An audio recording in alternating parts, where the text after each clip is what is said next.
Bismillahirrahmanirrahim. Assalamualaikum warahmatullahi wabarakatuh. Alhamdulillahi thumma alhamdulillah. Alhamdulillahilladzi bini'matihi tatimmus shalihat wa bifadlihi tatanazzalul khairat wal barakat wa bitaufiqihi tatahaqqaqul maqasid wal ghayat. Asyhadu an la ilaha illallah wahdahu la syarikalah wa asyhadu anna Muhammadan abduhu wa rasuluh. Allahumma salli wa sallim wa barik ala sayyidina wa habibina wa qurrati a'yunina Muhammadin wa ala alihi wa ashabihi wa man tabi'ahum bi ihsanin ila yaumil qiyamah. Yang saya hormati para ummahat yang telah hadir di majelis ini, alhamdulillah, mudah-mudahan Allah tabaraka wa ta'ala merahmati kita semuanya di hari Jumat yang insyaallah penuh dengan keberkahan, dan mudah-mudahan Allah tabaraka wa ta'ala senantiasa memberikan taufiknya kepada kita sehingga kita senantiasa berada di jalan ibadah, di jalan yang diridai oleh Allah Subhanahu wa ta'ala. Kita lajengaken majelis kepinten menika 38 ya. Mengasihi dan meringankan beban saudaranya, judulnya begitu ya. Saya sebutkan hadis yang pertama karena salah satu pengaruh terhadap nilai pahala yang akan kita dapatkan itu adalah dari sisi kemaslahatan. Apakah dalam beribadah, apakah kita dalam beramal itu ada sisi kemaslahatan yang besar yang bisa kita munculkan. Itu ternyata juga punya pengaruh besar terhadap nilai pahala yang kita dapatkan. Salah satu amal yang sangat dicintai oleh Allah Subhanahu wa ta'ala adalah amal yang punya kemaslahatan. Maka Rasulullah SAW dalam artian kemaslahatan pada orang lain. Kalau kita sholat tahajud itu maslahat pada diri kita sendiri. Tetapi kalau kita nyumbang 100 miliar misalkan, kira-kira besar atau kecil? Besar. 100 miliar itu kecil kalau dibandingkan dengan dana MBG setahun. Kan 367 triliun. 371 triliun. Nah, artinya kemaslahatan terhadap orang itu sangat dicintai oleh Allah. Maka Rasulullah menyampaikan, khairukum anfa'uhum linnas. Sebaik-baik di antara kalian adalah orang yang paling baik terhadap, artinya paling baik itu dalam konteks paling bermanfaat kepada orang lain. Maka ketika Rasulullah SAW menyebutkan tentang jalan upaya 4 cara agar jalan kita kelak di akhirat menuju surga itu selamat, tidak mendapatkan kecelakaan, tidak mendapatkan ujian yang berat, maka cara kita untuk bisa selamat menuju surganya Allah kelak di yaumul qiyamah yang perjalanannya sangat panjang. Berapa tahun? 50.000 tahun. Bayangkan. Makanya kita itu sedang menghadapi ujian. Apakah kita benar-benar orang yang cerdas atau tidak? Sampai Allah sudah menyampaikan dalam Al-Quran, kelak akan ada orang-orang yang menyesal ketika dia tahu kehidupan yang begitu panjang di alam, di padang alam akhirat, di padang mahsyar, yang lamanya sangat panjang, sampai disebutkan itu pendapat para ulama berdasarkan beberapa riwayat itu 50.000 tahun. Sampai orang-orang kafir mengatakan, sungguh kita hidup di dunia itu cuma sehari. Ada yang mengatakan tidak, setengah hari, tidak sesaat. Saking perbandingannya dengan kehidupan di alam akhirat yang begitu panjang. Makanya gimana caranya kehidupan yang panjang itu paling tidak kita tidak berat ya. Allah memberikan banyak kenikmatan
itu nggak mengucapkan terima kasih. Misalkan, Bu, katanya anaknya belum bayar SPP. Iya Bu, berapa bulan? 6 bulan.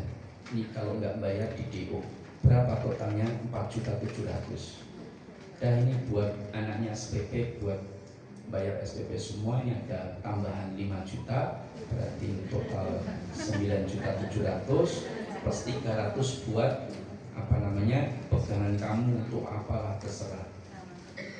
Terus dia bilang, oh nggih, taruh situ duitnya. Terus dia nggak ngomong terima kasih sama sekali. Kira-kira marah nggak kita? Marah nggak kita?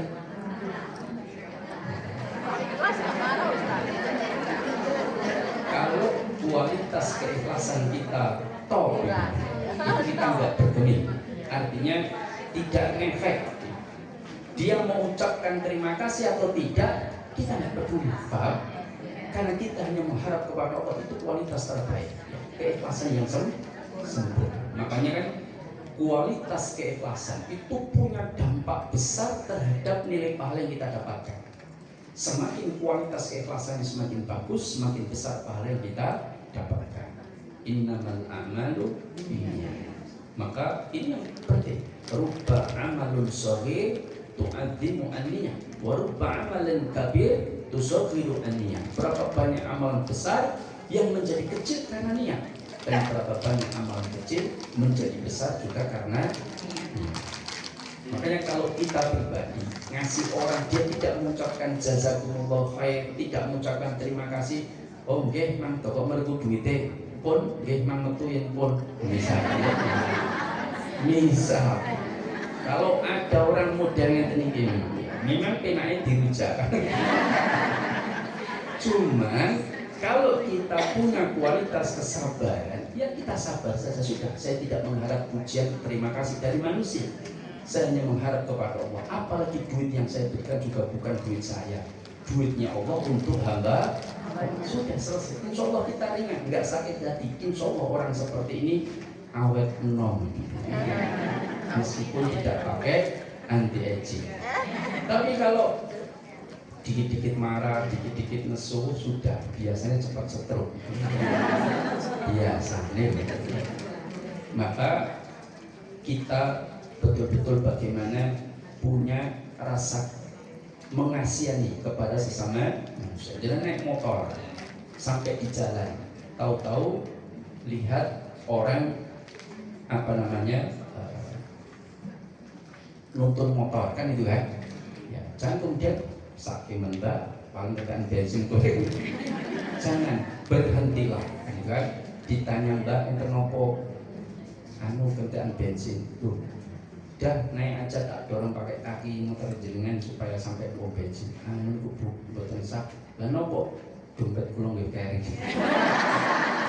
Misal pun kula bayari kan itu kan. Betul, kadang ada itu orang nuntun itu kan, ya, nuntun kemudian disamperi itu, enten mas, bensin gede, pun kalau dorong betul sah dan apa betul gada apa, pun dengan kepergi mawon berikan, maka itu yang harus kita lakukan. Kenapa? Kata Rasulullah, man yassar ala mu'sir yassarallahu fi dunya wal akhirah. Orang kalau menolong kesulitan saudaranya, berarti kan punya rasa kasihan, maka Allah akan tolong kesulitan dirinya baik di dunia maupun di akhirat. Makanya banyak-banyaklah nolong orang, banyak-banyaklah nolong. Makanya kalau ada orang punya masalah datang ke kita, Bu, kalau badhe curhat gak ada masalah berat, terus rasa cerita pulau wis butrek pulau masalah pulau abur rasa cerita malah nambah beban. Itu jangan. Justru Allah mendatangkan orang bermasalah itu menguji kita apakah kita mau menolong dia atau tidak. Dengan kita menolong dia, Allah akan tolong kesulitan kita. Malah harus rasa tambah cerita malah mumet boleh kan. Jangan, sudah dengarkan saja. Dengarkan, paling tidak mendengarkan itu bagian dari meringankan beban dia. Dengarkan, kasih solusi yang terbaik, dan maka insya Allah Allah akan menyelesaikan masalah kita. Makanya kalau saya tuh misalkan punya, ya setiap orang pasti punya masalah. Saya ketawa-ketawa begini punya masalah. Jangan dikira nggak punya masalah, Ustadz juga punya masalah. Sama apalagi gitu ya. Maka setiap orang punya masalah. Maka ketika orang datang, Ustadz saya punya masalah, Ustadz curhat begini, tolong kasih solusi bagaimana. Saya senang, kenapa? Dengan saya membantu solusi orang, maka Allah akan membantu masalah saya. Nah, ini tentang hadis yang pertama. Man la yarhamun nas la yarhamullah. Orang yang tidak memberikan rasa kasihan terhadap sesama manusia, maka Allah pun tidak mengasihi dirinya. Artinya dia tidak dikasihani oleh Allah Tabaraka wa Ta'ala. Kemudian yang kedua, idza shalla ahadukum binnas falyukhaffif fa inna. Wah, ini matanya sudah 40. Harus dijauh. Tadi saya sudah siap-siap kacamata malah ketinggalan. Fa inna fihi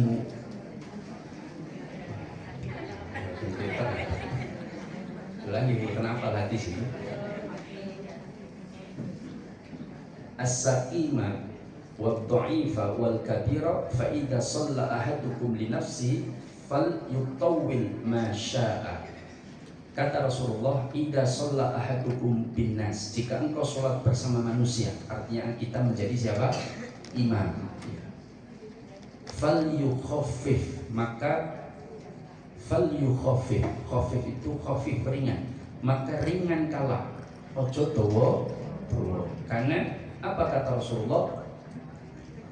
Kata Rasulullah, karena di antara orang-orang tersebut, fa inna fihim, karena sesungguhnya di dalam kumpulan orang-orang tadi itu ad-dhaif, ada orang-orang yang lemah. As-saqim, ada orang-orang yang mungkin sakit, kan itu kan, boyoan dan sebagainya. Wal kabir, dan orang-orang yang sudah ajus, orang-orang yang sudah tua renta. Kabir ini maksudnya adalah orang yang sudah tua.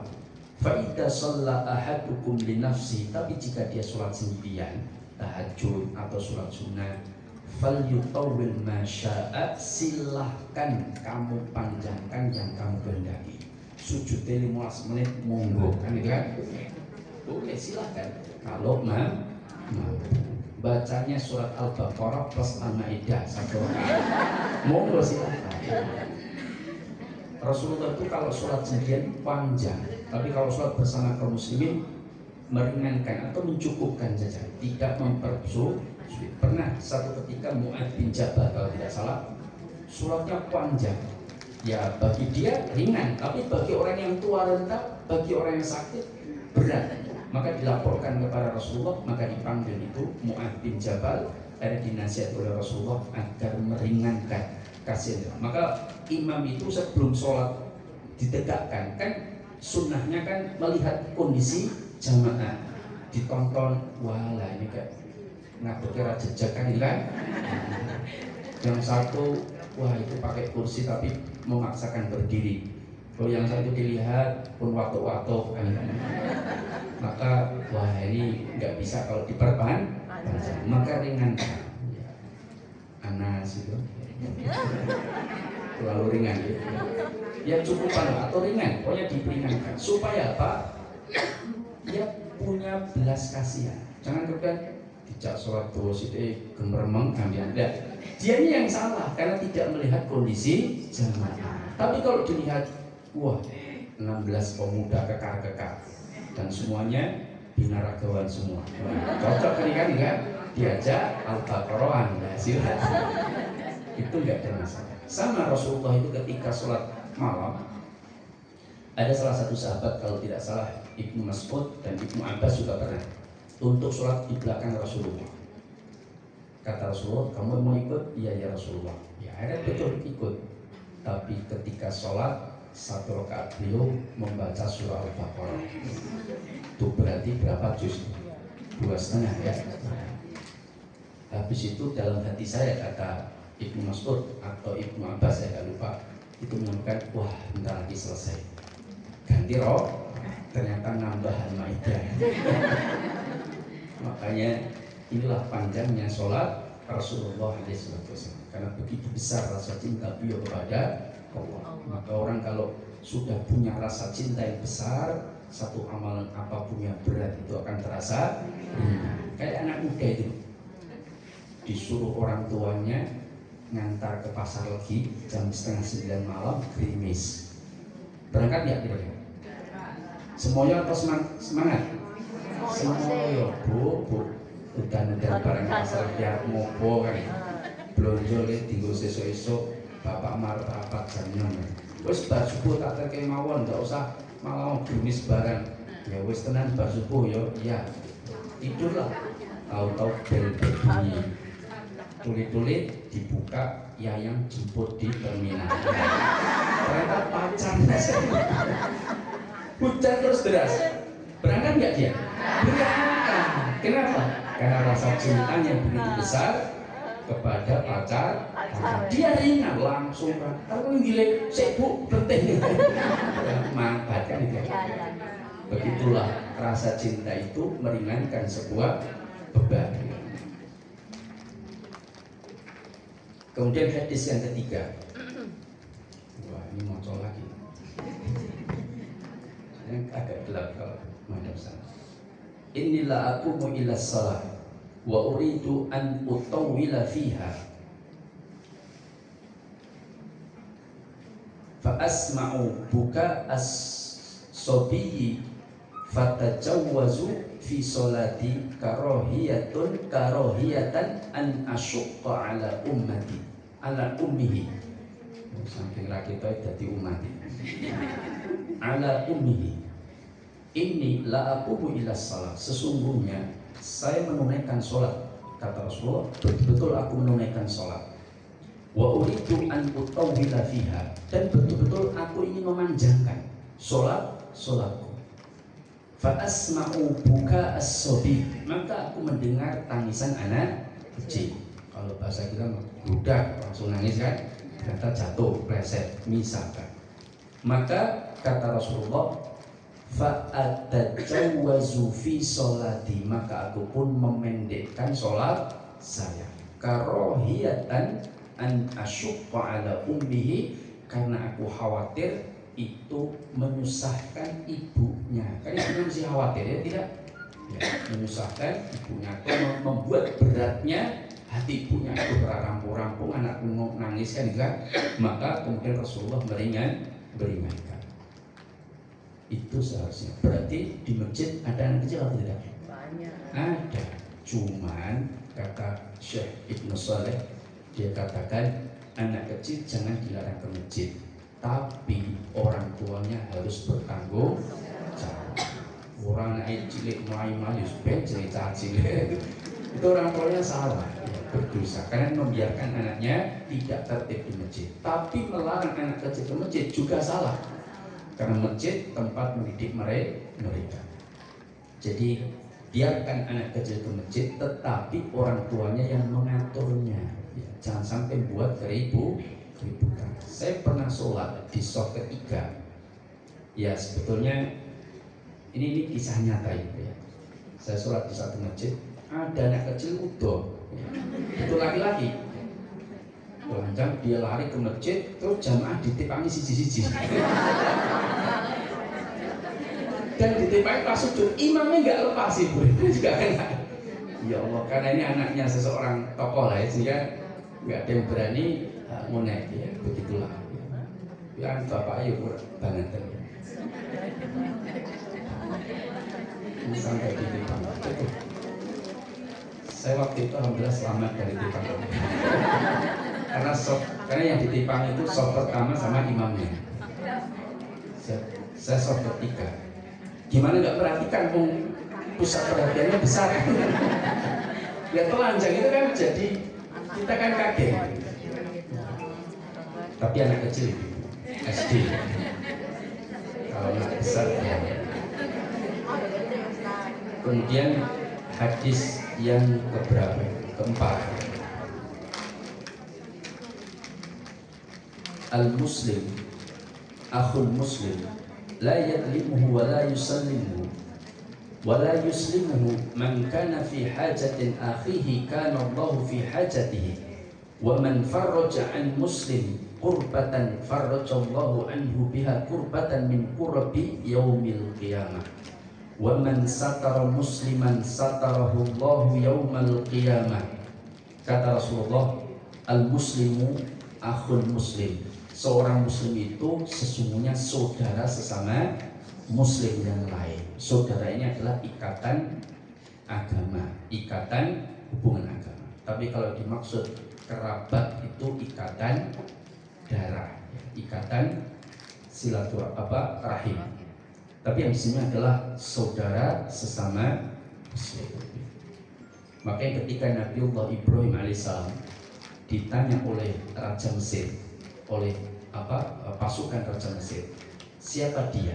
Ya, karena Raja Mesir itu kalau tidak salah waktu itu dia itu hobinya jikui bojone wong. Ya. Jadi lebih senang karo bojone wong daripada perawan. Maka ketika dia lihat Nabi Ibrahim membawa istrinya, ya, kemudian istrinya kan terkenal sangat cantik, kemudian oleh pasukannya Raja Mesir ini kemudian ditanya siapa dia, maka dia jawab supaya tidak mengatakan ini istriku, maka dia katakan, Nabi Ibrahim mengatakan apa? Ini adalah saudariku. Ya, salah nggak Nabi Ibrahim? Secara hukumnya tidak, karena itu termasuk tauriah. Tauriah itu apa namanya? Secara bahasa tidak berdusta, tetapi secara maksud jadi tidak sesuai dengan yang ditanyakan. Paham? Kayak misalkan saya mau berkunjung ke tempat teman saya tahu teman saya itu misalkan duitnya mepet, kemudian panganan jarang ada di rumah, misal makanan.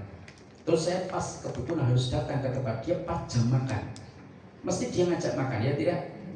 Dan saya khawatir menyusahkan hidupnya karena makanannya pas-pasan, makannya hidangannya pas-pasan, maka sebelum saya berangkat ke rumah dia, saya beli permen satu, paham? Terus saya makan. Setelah saya makan selesai kan, saya masuk ke rumah dia. Assalamualaikum warahmatullahi wabarakatuh. Ustaz, masuk Ustaz, pas jam makan, saya mau sekalian makan. Maaf, barusan saya makan. Ya. Paham? Tapi makan bareng, itu namanya tauriah. Nah, apakah ini boleh? Para ulama mayoritas mengatakan boleh kalau memang ada niatan kebaikan dan ada niatan masalah. Kong Dimas, kok tekon persoalan agama karo Pak Ustad. Ya. Oh ya wis, kok suwemen ya. Dan tadi tekoe oke karo ngobrol-ngobrol. Oh ya wis. Orang mancing kok ora. Orang mancing aku teko agama ya wis sudah. Dia nggak bilang nggak mancing, ternyata mancing karo Ustad. Ya. Tapi sambil tanya tak, karena istrinya nggak mau kalau suaminya mancing. Ada yang suami di sini mancing hobinya? Oh ada. Apa ya nak kau mancing? Saya tuh jarang mancing. Kayak kurang kerjaan.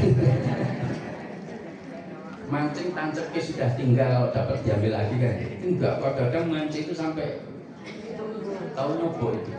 Nyobo itu tenggelam di sungai itu. Kalau jenengan lewat Bengan Solo itu, kadang-kadang ada orang nyobo jembatan Bacem itu saya sering lihat. Saya lihat tengok kanan itu ada orang yang sampai tinggal kepala itu tangannya kecil. Setengah jam ya gini untuk dapat ikan. Ya Allah, padahal yo itu iwak nggak sepiro kan kadang-kadang.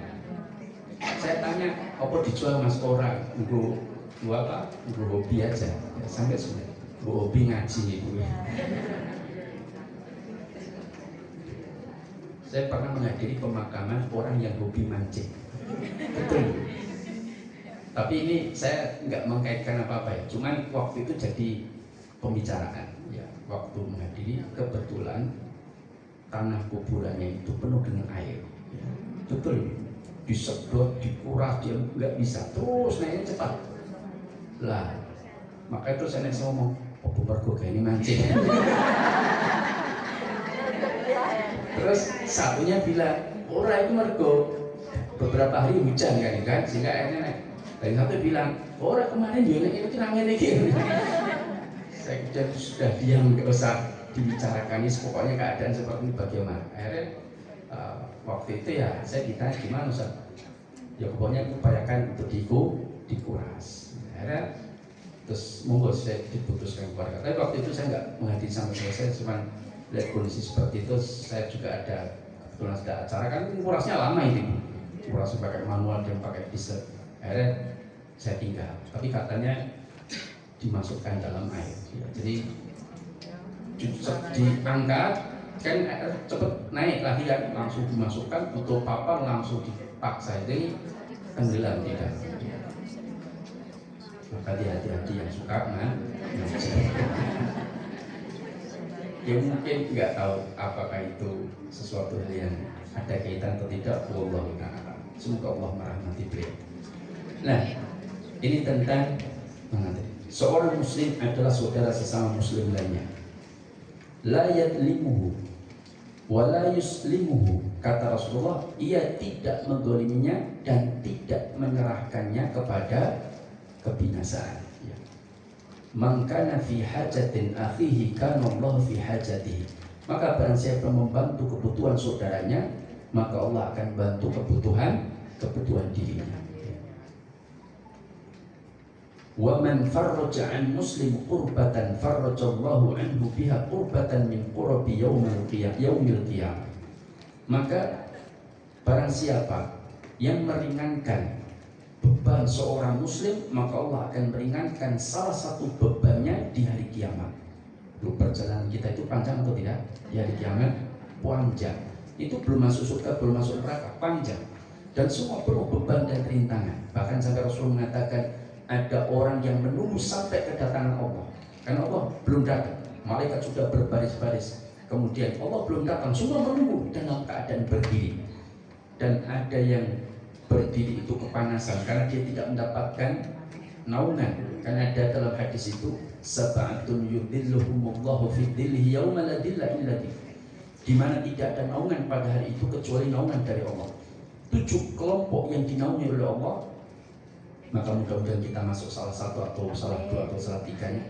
Nah, itu yang tidak mendapatkan naungan, sampai kata Rasulullah dia berdiri tenggelam dengan keringatnya. Ada yang keringatnya sedada, ada yang keringatnya sebetis, terkadang ada yang dia jinjit. Tahu jinjit? Jinjit begitu, kepalanya di tengah ke atas supaya tidak masuk air keringatnya ke dalam hidung dan mulutnya. Dan itu tidak sejam 2 jam, ribuan tahun. Maka mereka merasa berat sehingga mendatangi Nabi Adam untuk minta agar Nabi Adam minta kepada Allah. Ternyata Nabi Adam tidak berani. Lalu kemudian Nabi Ibrahim, saya pernah berdusta 3 kali. Nah, padahal sebenarnya tidak berdusta. Kayak siapa yang menghancurkan patung-patung itu kan Nabi Ibrahim mengatakan tanyalah yang paling besar. Nabi Ibrahim mengatakan yang menghancurkan besar tidak, tanyalah patung yang paling besar itu kan. Nah kemudian tadi masalah ditanya dia istrimu atau bukan.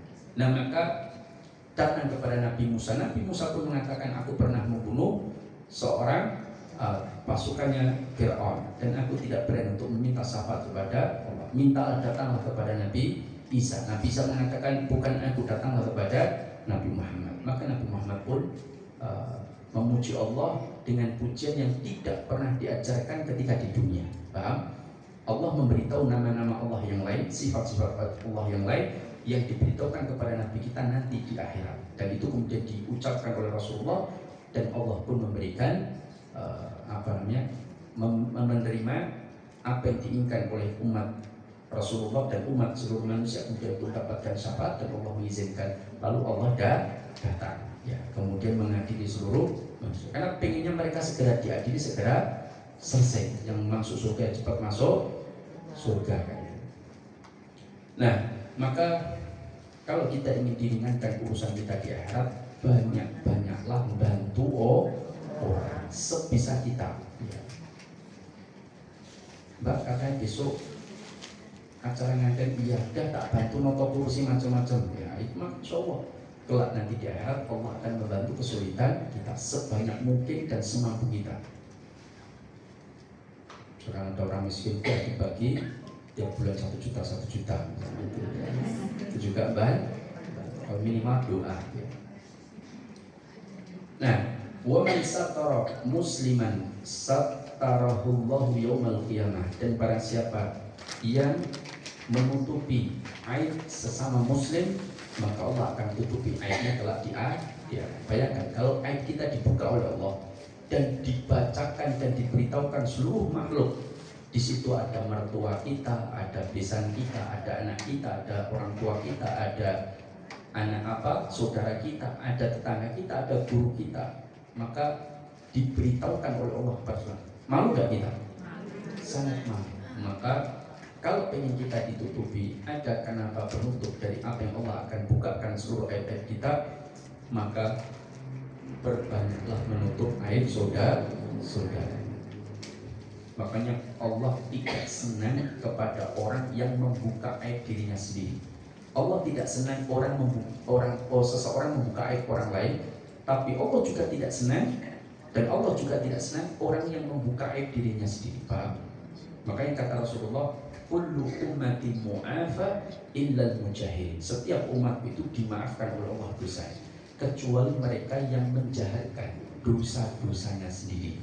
Misalkan hampir orang yang wah jenengan saat ini soleh dan gile, alhamdulillah pun puas kula riyen dosane kan itu ya. Kula riyen bangsa wis 5 pun kula lakoni Mas. Jenengan ngerti ora kasus pembunuhan di Prapat niku sing mateni kula. Padahal dia nggak tahu dan nggak malah diberitahu keburukan diri sendiri. Terus yang kayak ini ngebu berita main kayu jati ini hilang nih, nopo nyawi nih kok sing nyolong gitu loh. Alhamdulillah lolos kulon dia. Terus masalah mampir kemudian wah niku kula menulis supir saja. Supir kan yang ngaso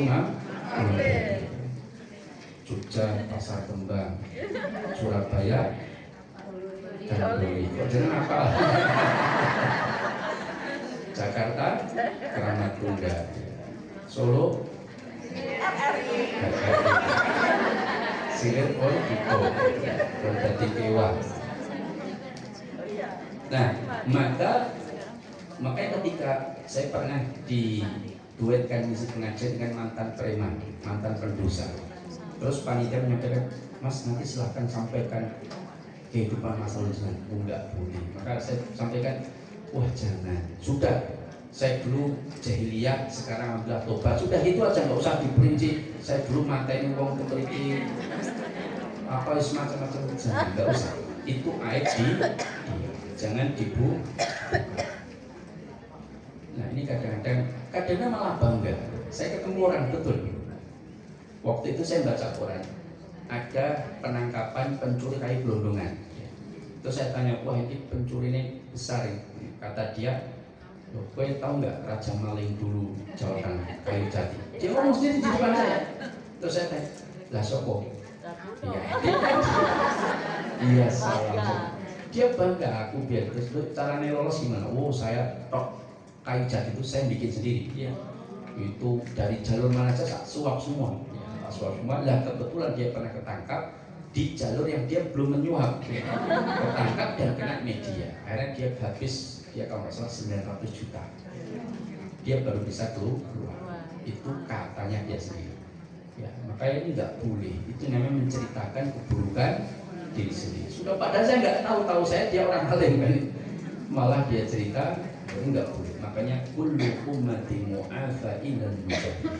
Setiap umatku dimaafkan oleh Allah kecuali mereka menjahatkan dosa atau bangga dengan dosa. Ini tidak boleh.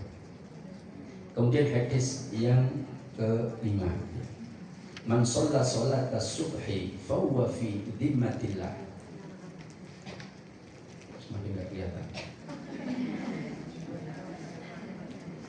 Saya baca kalau pelatihnya malah kelihatan. Barang siapa yang menunaikan sholat subuh kata Rasulullah, maka ia berada dalam dhimmatillah, yaitu lindungan Allah Tabaraka wa Ta'ala. Dan jangan sampai karena suatu hal kalian dituntut oleh Allah disebabkan melanggar pelindungannya tersebut. Karena barang siapa yang dicari oleh Allah atas pelindungannya tersebut, niscaya dia akan mendapatkannya. Kemudian ia akan disungkurkan wajahnya ke dalam neraka jahanam. Maksudnya, kata para ulama, jangan sampai merusak perlindungan Allah tersebut dengan menyakiti orang yang menunaikan sholat subuh, karena hal itu membuat murka Allah dan menghukum orang yang melakukan. Artinya merusak, mengganggu orang yang menunaikan sholat subuh, karena orang yang menegakkan sholat subuh itu dalam perlindungan Allah. Dan yang terakhir sebelum saya buka tanya jawab, man syahida an la ilaha illallah wa anna muhammadar rasulullah haramallahu alaihi nar. Barang siapa yang bersaksi tidak ada ilahun sesembahan kecuali Allah dan Muhammad itu Rasulullah, haramallahu alaihi nar, maka Allah mengharamkan atasnya neraka. Hadis ini jangan salah dipahami. Berarti yang mau mengucapkan ini masih haram neraka menyentuhnya. Maksudnya adalah jika dia betul-betul menegakkan hak-hak dari kalimat tauhid, la ilaha illallah Muhammad Rasulullah. Ada 8 syarat kalimat tauhid yang bisa menghantarkan dia ke surga. Kata Wahab Al-Munabbih, dia sampaikan ada 8 syarat. Yang kalau 8 syarat ini terpenuhi, maka dia bisa hantarkan menuju surga. Tapi kalau ucapkan tanpa dibuktikan dengan amalan, maka itu kedustaan. Makanya kata para ulama, al-imanu yakinu bil qalbi. Iman itu diyakini dengan hati. Kemudian wa taqriru bil lisan, diucapkan dengan lisan. Enggak bisa cuma diyakini tok. Abu Thalib yakin enggak kalau Islam itu benar yang dibawa oleh Rasulullah? Yakin, dia sendiri mengatakan, aku telah mempelajari kitab-kitab sebelumnya, kayak agama-agama sebelumnya, agama Nasrani, Yahudi, agama kepercayaan, kemudian Majusi, kemudian orang-orang musyrik, dan aku bandingkan dengan ajaran yang dibawa keponakan Muhammad. Ini adalah ajaran yang terbaik. Maka yakin nggak Islam itu benar? Yakin. Tapi kenapa nggak mau masuk Islam? Nggak mau bersyahadat mengakui kerasulan Rasulullah dan menuhankan hanya Allah semata, tidak berbuat kemusyrikan. Kan orang-orang musyrik Mekah itu kan menuhankan Allah tapi juga menuhankan selain Allah. Maka apa alasan dia tidak mau? Karena pekewo, Pak. Karena andai, makanya berkata kepada Rasulullah, ya ibn akhi, wahai keponakanku, andaikan aku tidak khawatir dicaci maki oleh penduduk kota Mekah, aku niscaya akan masuk dalam agama. Berarti apa? Pekewo, ya tidak, dicap keluar dari komunitas, dicap tidak sesuai dengan adatnya, macam-macam. Makanya ada satu kajian itu, pekewohmu menghantarkan kamu ke neraka. Bahaya. Makanya pekewoh kita harusnya kepada Allah terlebih dahulu. Abu Jahal itu juga percaya kalau ajaran Rasulullah itu benar, tapi dia nggak terima yang jadi nabi itu dari golongan Abdul Muthalib, bukan dari golongan klan dia. Itulah sebuah kesombongan.